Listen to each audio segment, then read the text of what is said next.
Salam mənim kanalımın seyirciləri. Birincisi, təəssüf hissi ilə onu demək istəyirəm ki, mənim övladlarımın elmə ilə marağı yoxdur. Bütün zamanə uşaqları kimi. Amma elə də peşman deyiləm. Çünki özümü aid olduğum xalq, millət, toplum arasında hiss edirəm. Mənim söylədiklərimdən hansısa Azərbaycanlı balası, Talış balası, Ləzgi balası, Saxur balası kimsə ilhamlansa, elmlə məşğul olmaq istəsə, mən öz missiyamı uğurlu hesab edirəm. Orta məktəb kursundan Brown hərəkəti, zərrəciklərin xaotik hərəkəti haqqında bilirdim.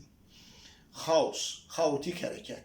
Fraktallar haqqında oxumusunuzsa, bilirsiniz ki, həyatda xaos deyilən bir şey yoxdur. Xaosun özü də hansısa qanuna uyğunsuzluq özü də hansısa qanunlara tabedir. Fraktallar haqqında oxuya bilərsiniz. Özüm açar sözlər deyirəm ki, başınızı işlədib özünüz görəsiniz. Bilirsiniz, gəzmək, səyahət eləmək beyində yeni neyron topalarının formalaşmasına səbəb olur.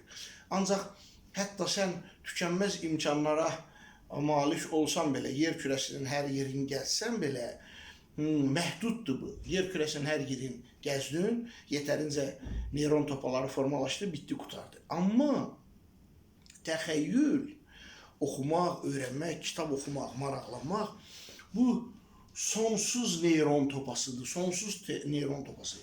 Sən oxuyub, öyrəndikcə, mütaliə elədikcə, hər açar söz yeni aləmlər aça bilər qarşında. Və mənim beynimdə daim bu Brown hərəkəti idi ki, bu qanuna uyğunsuzluq, bu xaos, xaotik hərəkət riyaziyyata tabidirmi?